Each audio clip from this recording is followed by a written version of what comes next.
Perché la velayat faqih di Khomeini non riuscì ad attecchire fuori dall'Iran? Allora, questo è un aspetto molto molto interessante. Cioè,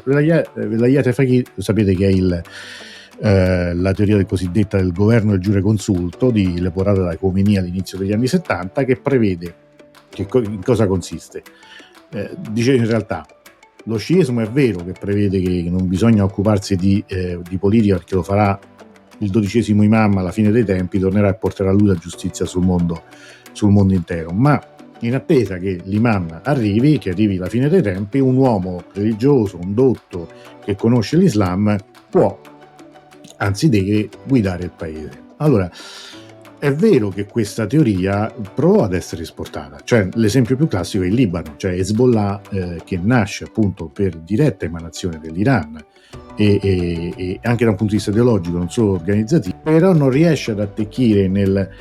diciamo esattamente come modello, per un motivo semplice, perché il Libano è un paese molto più complesso rispetto all'Iran, c'è anche più multireligioso e più multiculturale, in cui sicuramente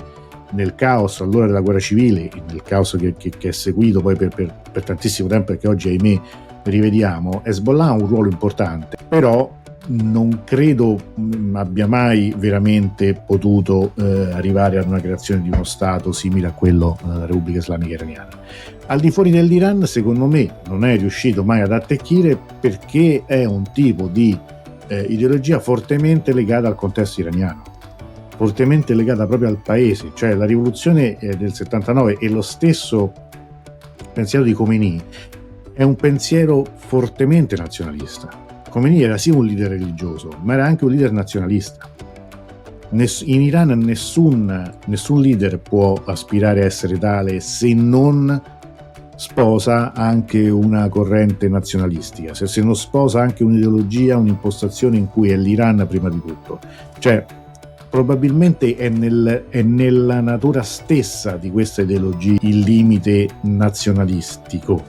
nazionale e nazionalistico della stessa. Cioè non potrebbe mai sfondare al di fuori. Quando la guerra Iran-Iraq prende una certa piega e l'Iran, Khomeini, i vertici della Repubblica Islamica contano sul fatto che nell'Iraq del Sud gli sciiti si ribellino a Saddam Hussein e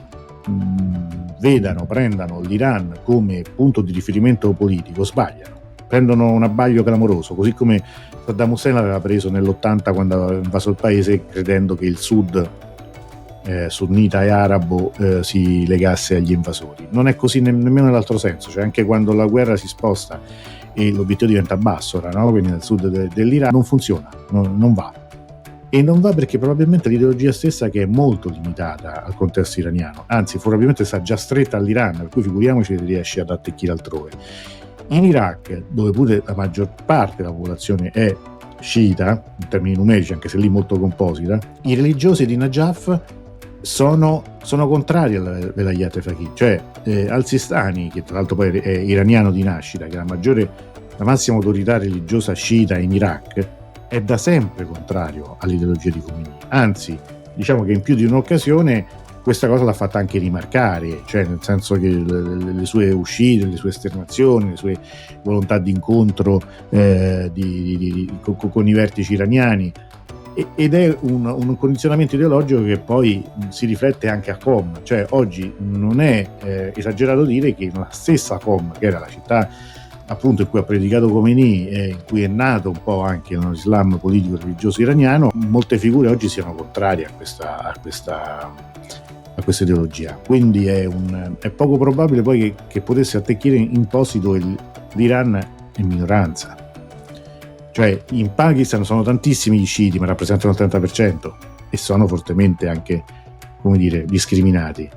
In Bahrain si sposa una questione pure lì di potere, una maggioranza